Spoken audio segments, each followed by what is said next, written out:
You're listening to the Turn Autism Around podcast, episode number 177.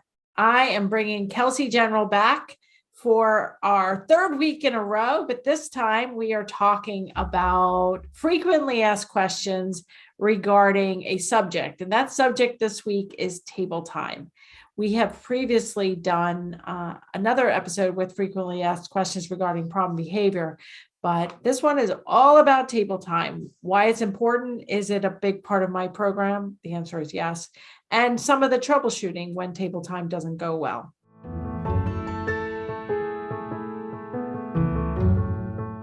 Welcome back to another episode. I have Kelsey here. We're talking all about table time, and Kelsey's going to be asking me 5 questions that routinely come up within our online course and community about table time. So welcome back to the show, Kelsey. You're becoming quite a regular here. Yeah, thanks for having me back. And I'm looking forward to talking about table time because, I just think it's such an underrated, but such a helpful part of a program. And so, let's get right into it with our first question, which is, why is table time important? Right. And it is kind of unusual. And it is a big part of the Turn Autism Around approach, because I have spent years, and mostly I got to this discovery about table time. Well, actually, it's been quite a long time. When Lucas started therapy, ABA therapy, that was more of a traditional ABA approach where coming to the table and staying at the table was a big goal. But then over the years, I worked a lot with school age kids who were at desks in schools and preschools. And then I got back to the home setting around 2010. And that's really where I developed my procedures that are in my Turn Autism Around book and courses today. And what I found when I was an early intervention provider is that there was a lot of focus on floor time, not on table time. And there was a lot of very well-meaning, qualified, seasoned early intervention professionals who spent a half an hour of their session or an hour chasing kids around and getting very few quote unquote trials in of anything. So they might be playing with a farm on the floor, and then Johnny gets up and runs to the window and they're trying to say cow and they run after him. Oh, look at this cow. And they're trying to kind of bring him back to the cow, but now he's on to something else, the train set, which is laying around, or he's off to a window. So then they try to go and get him and pair something and they see out the window. And there's just not a focus on like, okay, this session, we're working on these words, these activities. And I found that kids did better when there was a dedicated area, mainly a small table and chairs. And that was and still is a big part of my program. And you might be listening thinking, I always heard that natural environment teaching is better and that following the child's lead. Our table time is very different. It is not calling a kid to a table, having them look at me, staying seated. There's no crying. There's no trying to corral a child with your legs to keep them at the table. Our table time is very much a mixture of natural environment teaching, manding, pairing. And then you're in a position where you have a table, you can start matching, you can start imitation, you can start object imitation. You get good sitting behavior, good attending behavior, acceptance of reinforcement, and you get skill acquisition very quickly. So there are 4 steps of the Turn Autism Around approach: assessment, planning, teaching, and using easy data to make sure you're making progress. And my program in chapter 5 of my Turn Autism Around book on page 63, I talk about the importance of table time. This whole thing is going to be about table time. And we're going to be answering questions when it doesn't go well, because that's what we see, Kelsey. We see a lot of our online participants come in and they may have read the book and even attempted table time on their own, and it just hasn't gone well. But I also think just having a table time and pairing that up and being not, we don't call it work, we call it learning time, mommy time. I remember showing up at Cody's house, my former client, and I'd come to the door and he'd run over and start dragging out the table into the middle of the room. I mean, that's the kind of excitement we want to have. I also think personally, it's easier to gain joint attention skills, and it's also easier to train new therapists once you have the child loving or liking table time. It's easier to train therapists. You actually have to be quite seasoned and excellent to learn how to do natural environment teaching well. But I think table time is more easier to train. So I talk too much, Kelsey. What can you add? Do you agree? Do you disagree with any of that, or want to add? No, I don't disagree with any of that. And one thing we've heard a lot from people in our community, and I think even Michelle C said it in the episode you did with her, and another parent you did an episode with said it as well. Table time, and it happened for me too. When you have a young child with autism or showing delays, they are often in their own world. I mean, if they weren't in their own world, they probably wouldn't have these delays. They would be a lot more engaged with us, right? And I think the table offers a point where you have all their favorite things. We're all at this table. We're not darting all over the place, competing with all this reinforcement in the room. It's just you, the child, and the stuff. And we've had people say that like their relationship with their children got better, whether they gained skills or not, which they did, but whether they gained skills or not, their relationship got so much better because they could finally connect over something. It wasn't always like, I'm chasing my child to teach them. It was finally like a connection. And so I think that's a big importance of table time. And yeah, it wasn't easy, and we'll talk about this later, to get Brentley, my oldest, to sit. He wanted nothing to do with it. And I remember some of my questions early on were like, can't he just stand at the table? Because he definitely is not sitting. But it really did.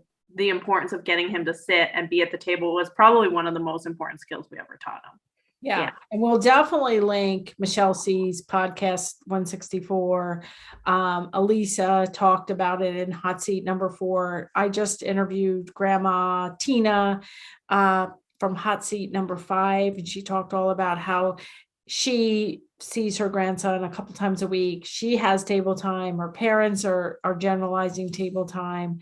But it really has resulted in such big improvements and calmness. Even if you were having a new practice of yoga, or you were doing something, I mean, you would have a spot, you'd have a bag, you'd have materials. So if you just said, well, I'm going to do it anywhere around the house and do it 2 minutes here, it's like you need to set it up to focus. Like if you wanted to learn something, like, okay, this is the desk where I pay attention for, it doesn't have to start out at 15 minutes or 30-minute sessions. It starts out smaller, especially for very young children, but this constant darting or inattention, it's just hard to compete with. Mm-hmm. And one thing I learned early on is that kids need lots of trials, and adults, but especially kids on the spectrum, needs lots of trials to learn something. And if you're just holding up a cow and saying cow, or you're looking out the window once and saying tree, that's just not enough trials to really learn needed information. So hopefully I've convinced you, if you're a part of my online courses, or even if you've read my book or listened to other podcasts or video blogs, you're going to probably remember that I'm big on table time. But I think that's an understatement. Table time is one of the pivotal differences of my approach. Yeah. And a positive table time, obviously. No, right. Like we've talked about in previous episodes, no escape extinction. We're not forcing anyone at the table.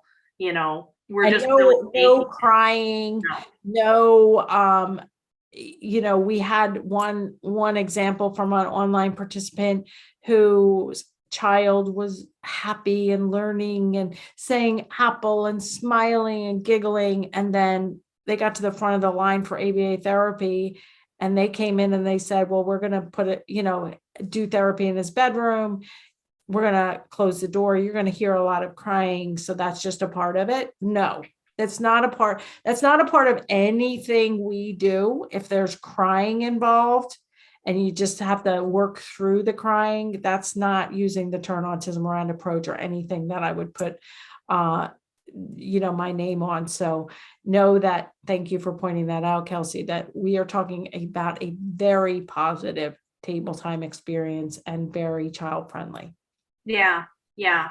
And the way I like to look at it that we talk about sometimes in the courses is the table is the oasis, is the water, is where we want to be to learn. And if you don't have that kind of relationship, then that with the table, then you need to go back and start there and make it like that. And this isn't going to be table time 24/7.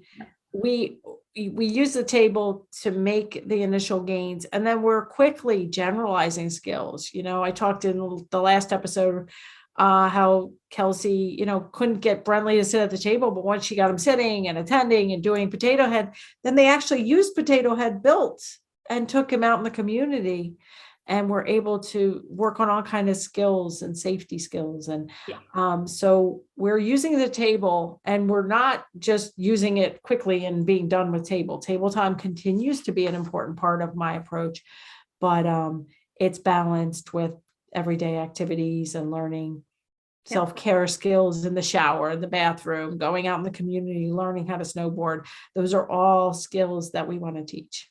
Yeah. Yeah. So that's kind of our first.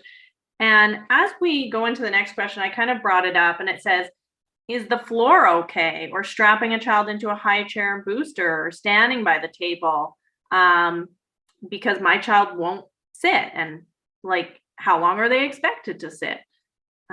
So yeah. And I talked about this. I had a real hard time with Brentley at the beginning. He was 2.5 when we started, but some of our participants in the courses have even younger children. So right. So I would say if they're very young, if they're babies, if they're 1, if they're not walking yet, they're not stable, or even if they're a little bit older, and have some kind of physical disability in addition to autism or learning issues, you don't want them to be, not sitting well. So in general, we want a seated position where both their feet are on the floor, not dangling. And somebody even asked the question within our community, well, what does it matter? It's like, if you think about like learning, you really do want stability. You want your feet on the floor flat. And, with Cody's mom was on one of the episodes, so we can link that. And Cody did go on to get a diagnosis of mild cerebral palsy in addition, and visual impairments. And so he was kind of unstable. So his grandfather, who's very handy, built like a back up for his seat, and he actually built arms on his seat, and he built arms on his little potty seat to make him more stable. So in general, it's okay if they're little and unstable to have them in the high chair for physical support, or have them in adaptive seating. But in terms of strapping them in to lock them in, no. If they are able to walk and sit, then they should be able to sit, not right away and not for long periods, in a little chair. Even if, like you said, you had to get little arms on a chair, but strapping them in or forcing them to sit is something we don't want to do. And as soon as they can sit safely, we want them in a regular seat. We don't want to strap 2.5-year-olds into a high chair and keep them there. We don't, for therapy or for feeding, they need to progress up to booster seats to sitting at the table. We talked about this with Melanie Potok in a recent episode on feeding and SLP, who's really great. And we talked about high chair and booster seat, but in terms of learning, it may be an initial thing, but I think for early intervention professionals, it's like, you feel like, oh my God, I get once a week or once every 2 weeks with an SLP. I'm going to strap them down and have them learn, or have them do something. But in the end, the parent and the providers really need to develop an approach where a child knows they can come and they can learn, they could leave. If they leave, it's not a matter of just get back here. Is what are they leaving for? Oh, they're going to the train set. Could we clean up the train set? One of the things we talk about throughout our course and in the book is sanitizing the environment so that there's not all this free reinforcement, which we're trying to compete with. Like Kelsey said, we need the oasis, the really fun stuff to be at the table with us. So if they're leaving for the train set, or they're leaving for the trampoline, or they're leaving to dump a bin of toys out on the floor, then all that stuff is not quote unquote sanitized. And so we need to do a better job. But anything to add on, maybe some where Brentley wouldn't sit for, Yeah. So Brentley he didn't but like he would stand at the table, but he wouldn't sit, or he'd sit and he would kind of like climb up on it to like get stuff. I mean, he would maybe sit for like a second and then he'd stand, and he really wouldn't do anything sitting. I never strapped him into a high chair, but I did for a while do table time standing. But then it became clear that it was important for him to sit. So what I would do is we talk a lot about reinforcement in the courses, and one reinforcement that Brentley liked was he liked his show on the TV. And so as I would be like, okay, first sit. And as soon as his butt hit the chair, I'd hit play on the TV. When he stood up, I'd pause the TV, go sit. And the second he'd sit, I'd play the TV. And so I didn't place any demands. We weren't even doing anything at the table. It was just teaching him that sitting is okay and continuing to build up a positive relationship with sitting. We actually talked about it in our course call, our Unstuck call. Some people were saying, well, my child's really happy at the high chair, but they're not happy at the table. And it's like, okay, well, maybe you do a couple things at the high chair if they're happy, but then the goal still needs to be practicing at the table with just a lot of fun. And that means, like you said, pairing. If the child's leaving to go get trains, bring the trains to the table, put the trampoline away until, after table time, or jump on the trampoline before table time. It's really about what can I do to make them want to be here. And that might mean not doing anything except having a ton of fun for a little while. And have it getting reinforcement. So we recommend, at least 5 reinforcers at the table, potential reinforcers. So just sitting to get the movie played, to get small bites of foods and drinks and bubbles. And, it doesn't even have to be like that kind of reinforcer, finger paint, water play, sand play, bring those things to the table. That are highly reinforcing. Bring, ice pops or a sippy cup full of juice or something that the child really likes. And so work towards it. I mean, floor, I'm not a huge fan, but if you're going to do something on a floor, I would at least put a blanket out to make a parameter of like, this is where we're going to sit to play this specific thing. Again, it's just teaching kids not to just run around the house. And that's the other thing is, preferably you're doing table time in a room that can be gated or the door closed, not to have the child screaming by the door or anything. If that's happening, that's not good. But just to provide that extra barrier that you're not competing with everything in the house, just everything in the sanitized room. And some people do that in a basement or in their dining room or in the kid's bedroom if they don't have sleep problems. If they have sleep problems, that's probably not a great idea. Even a corner of a room. And but the gates are just kind of an initial barrier. But if we've got enough reinforcement going, we're not going to need much to keep the child there and happy. Yeah. And I think a lot of people think, well, my child's so energetic and is always running around, they'll never sit. But I mean, even if you make your table time 1 minute long and they're sitting for 1 minute and you're like, okay, table time's done, let's go run around. And then you slowly make it a little longer. But one thing you told me in the early days when Brentley wouldn't sit was if he's averagely sitting for 2 minutes and table time at 1 minute. Okay, now he's sitting for 5 minutes and table, so that we're ending table time on a super positive while we're sitting. We're not ending table time when, oh, I decided I'm done, so I'm going to stand up and run around and now table time ends.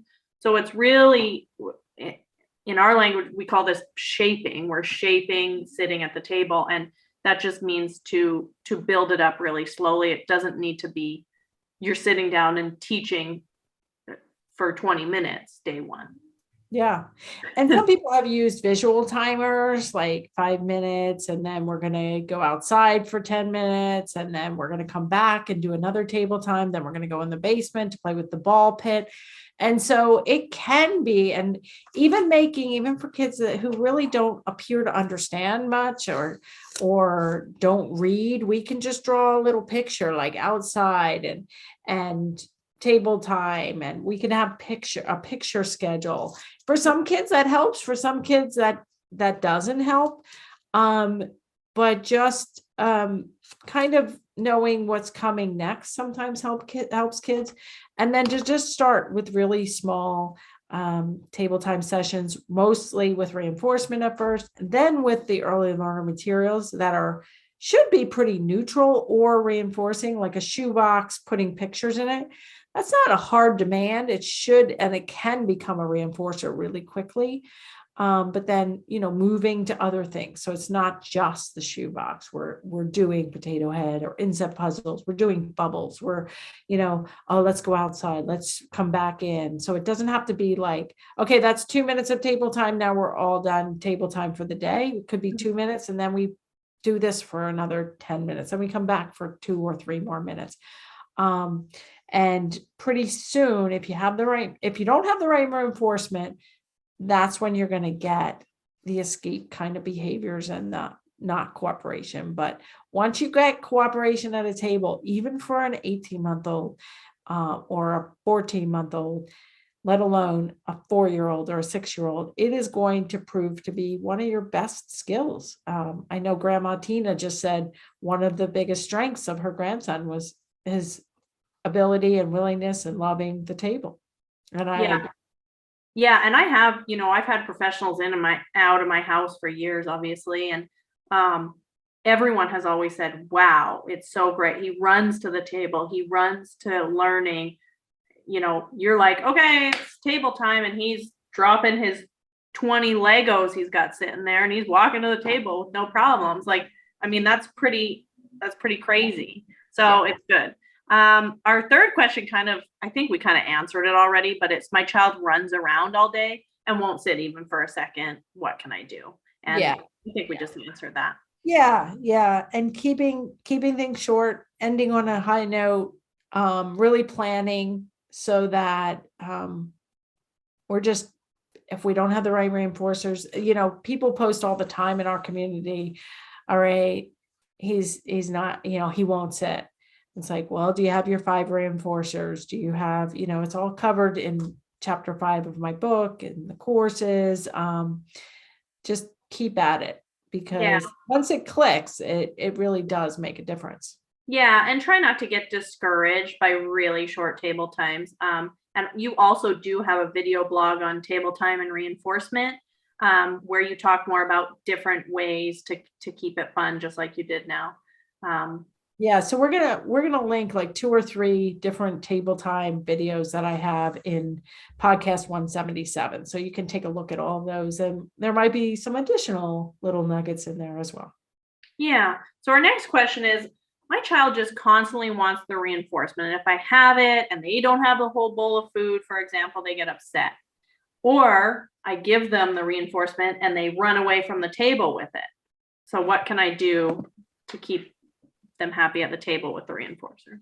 Yeah. So with the reinforcers at the table, it's important that you do kind of maintain quote unquote control of the reinforcers. Because if you just have like a bowl, or some people use like a fish tackle system where it's just all out in sight on the table, and I don't like the whole fish tackle idea because the reinforcers are too close. So if a child is trying to reach for, this little bin in the tackle box has candy and this one has chips, and they're reaching for it, you don't know what they're reaching for. So I actually like food reinforcers. If we're going to use those, we have them in clear baggies. And then that way the candy can be in one baggie on this side of the table and the chips can be on this side of the table. Or I have both of them, but they're separated apart. Because if a child can reach for them or even has more eye contact with one, you'll know what they want. So you can prompt the sign or the word, or at least you'll prompt the word before you give it to them. So that's one thing, is keep your stuff so it's not an open bowl. So it's actually a bag. So if they do grab the chips, it's like, oh, you want a chip? Okay, let me open the chip. You want a chip. Now, some people listening may be like, I don't like the whole idea of using edible reinforcement. I don't like the idea of feeding my kid. My kid has feeding problems or a tube feed, or I can't do that, or, and I have worked with kids who can't eat, who have tube feedings, who, the families don't want them to have edible reinforcers. The schools won't allow, whatever the situation. I'm not saying you have to use edible reinforcers. I think it's a good idea. We're working on really hard skills: sitting, attending, talking, imitation. These are all skills that are going to be so hugely beneficial that edibles are a primary reinforcer. You don't have to use junk food. You could use grapes cut up. You could use raisins. You can use applesauce.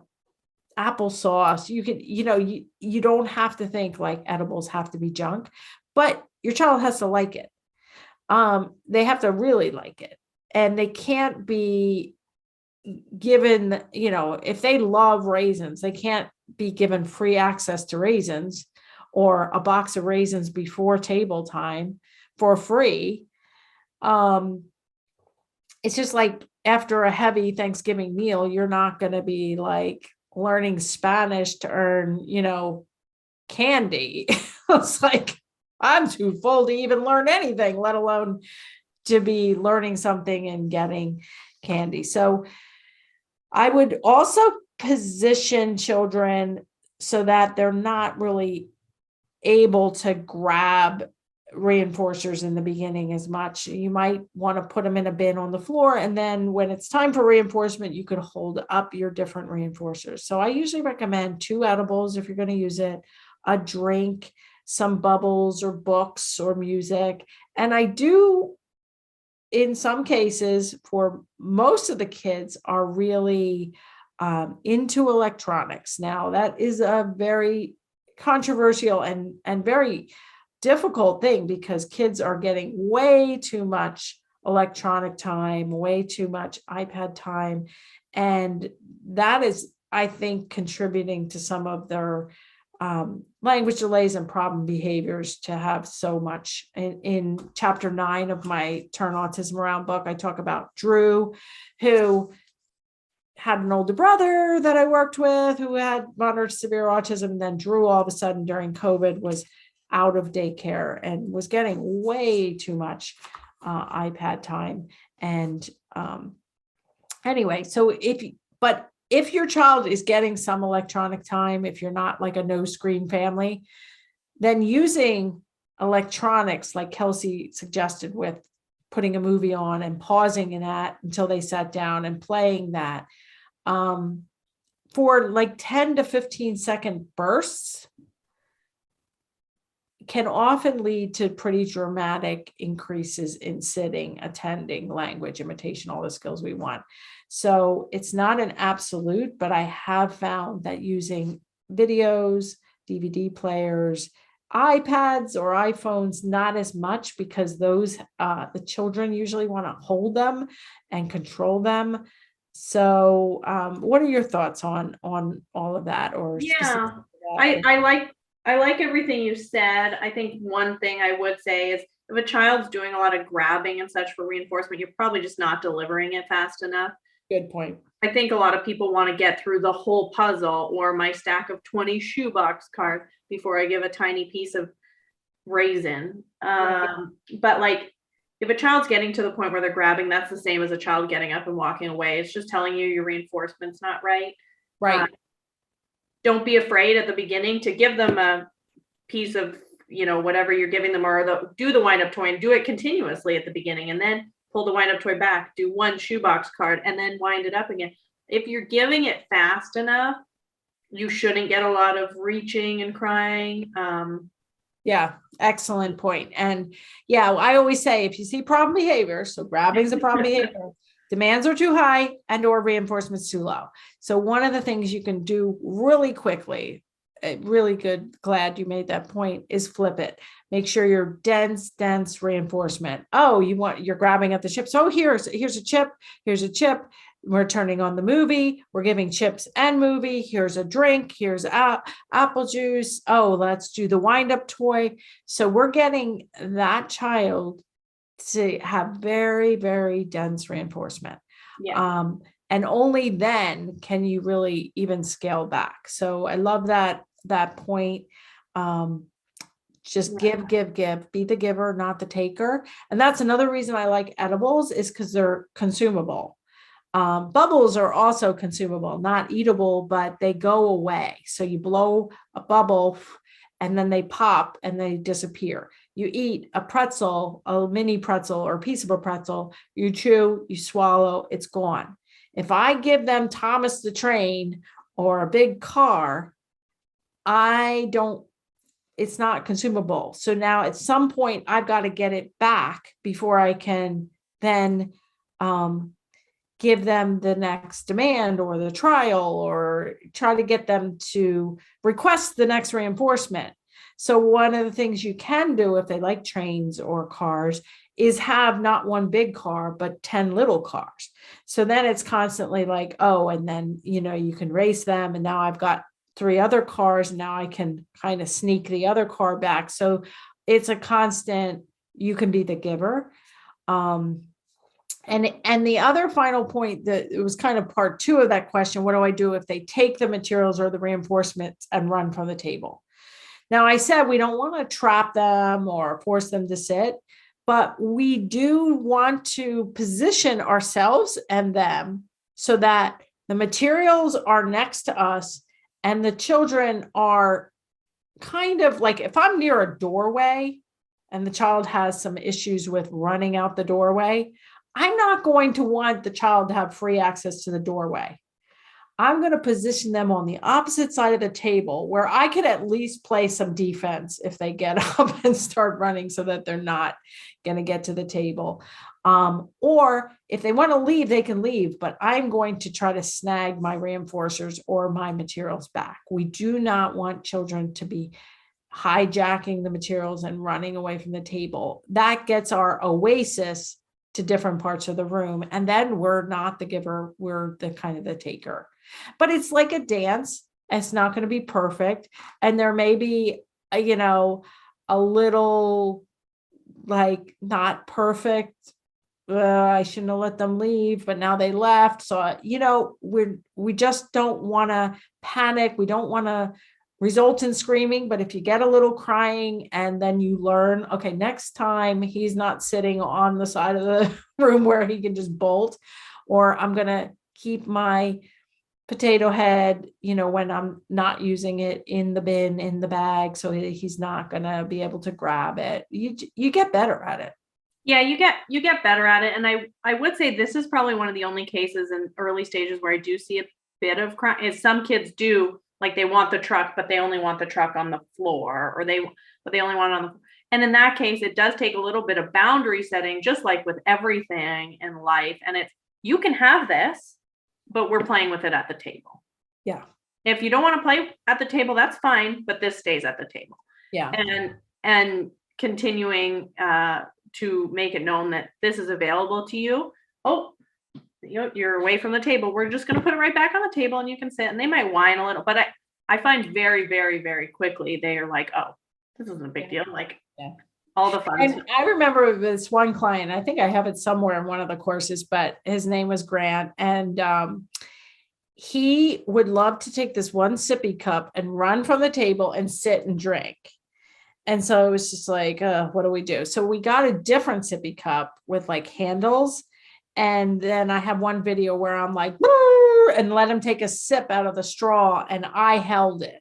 Yeah. So like a different sippy cup or maybe different cars or whatever that he's not so used to, like, that's where I play with that. Yeah. Yeah. I think those are all good suggestions. And I mean, if a child's taking an edible and now that it's in their mouth, they're walking away. Some people ask about that. I mean, that's fine. I mean, they'll come back if they want another one. If they don't, then watch where they go and bring that back. That's a really good point, is watch where they go. If they leave, I know I said this before, but it's super important. Let them go, see where they go. Talk amongst yourselves if you're sitting there with somebody else, or pretend to play on your phone and just watch them. Don't give them attention. Just watch what they do. Maybe they're going to go over, get something and bring it right back. Like, just see what they do, where they go. Yeah. And then take it from there. Yeah. So that was that question. And then our last question is, my child sits and is happy, but isn't repeating words as we do activities or really engaging that much. What can I do? Yeah. So over the years, I've learned that actually echoic control and repeating, which we've done a podcast on, I can link in the show notes, is actually comes in even for typically developing kids in a very wide range of ages. Rachel, we did a podcast with her. She also is on our team, our professional team, but she did a podcast with me about her son, Everett, who had some speech delays, but he is typically developing. He's in some of our videos, but he only started repeating, Rachel, at 27 months of age. And when he was about 24 months of age, she was using all the materials. She's like, he's not repeating. And I looked in our baby book, and Spencer, my typically developing son, who's on podcast 85, we can link that in the show notes. It's one of my favorite episodes. It has nothing to do with table time, but it is a really good episode. But anyway, Spencer only had echoic. I only had echoic control, even though I had no idea what that was. He only started echoing at 27 months of age too. So when I hear people getting discouraged about table time and they're not saying, words, or there's just pop out words here and there, is they may be on the younger side.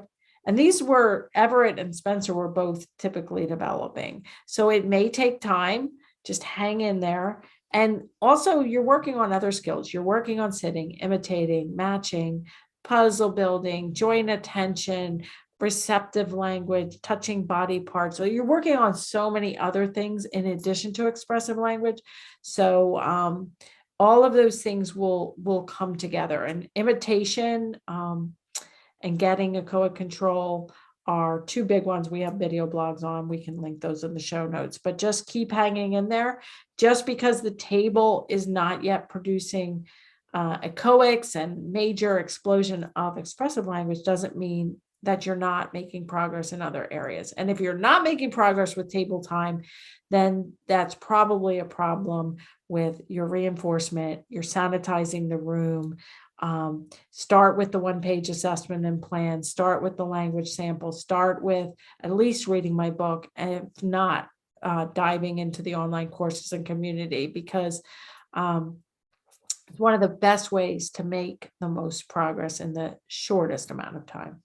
Yeah, I would agree with everything you said there, and consistency and patience, and not acting super frustrated at the table, even if you are, because that can be discouraging for everyone involved, including the child. I also think sometimes you have to be creative. I mean, I've seen some kids who, like, the only word they say away from the table is like star and star. So then at the table, you might have a picture of a star. Or you might sing Twinkle, Twinkle, Little Star. A lot of kids like songs and will often say songs with you. And so, or there's some kids who only know their numbers, even though we never taught them. And so you might, I'm not saying have your whole shoebox with numbers, but like you might have a couple numbers here and there just so they learn, oh, I already know 5. And when mom says 5 and I say 5, I get the 5. Maybe if I say cow, I'll get the cow. There's some kind of building what we call momentum. If the child is saying anything outside of the table. Yeah. And that reminds me of a recent podcast 174 with Grandma Tina. I mean, Wyatt has some pop out words. So I said, make sure you have apple, moon, bee, in your shoebox in 2 pictures of balls so that for matching. I said to her, build in song time, because there's a lot of kids that will fill in the blanks to songs like Twinkle Twinkle. And I also said, since he can say B and he can say 1, and those are 1-syllable words, go ahead and do the puzzles with ABC and 1, 2, 3s. And, if a child is interested in numbers, letters, colors, shapes, we'll use it to our advantage. Not that we want to, like you said, just fill the whole shoebox with pre-academic, not really all that functional, but we want to get echoics. We want to get happiness at the table. We want to get happiness away from the table. And if those things every day, they're leaving you clues as to what they say or what they do and what's reinforcing to them. So keep that all in mind as you plan your next table time. Yeah. That wraps up our questions. And I think we've really dove into, all the questions people have every day. And so I think this is a great resource for anyone who is looking to start table time or to pair up. Really, everything we've said, you can use to pair up any situation. Yes, definitely. Well, hopefully we convinced you that table time is the way to go. For more information about joining our online course and community, which is really where people can, like I said, make the most gains, because if it doesn't work, I remember Kelsey questioning, like her child wouldn't sit, her child wouldn't do potato head. I remember other people questioning, it's like, we can help you troubleshoot.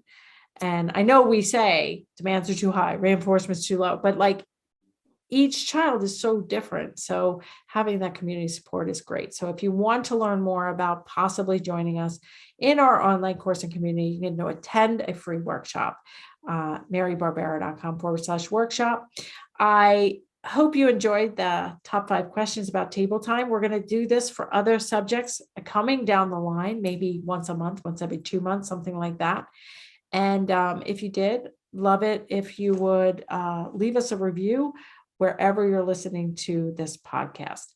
Thanks so much for joining us today, Kelsey. You're a big help, and you just completed 3 podcasts in a row. So hopefully our listeners have loved hearing from you and your wisdom. So thanks so much. Thank you. All right. We'll see you here next week for another episode of Turn Autism Around. Have a good one until then.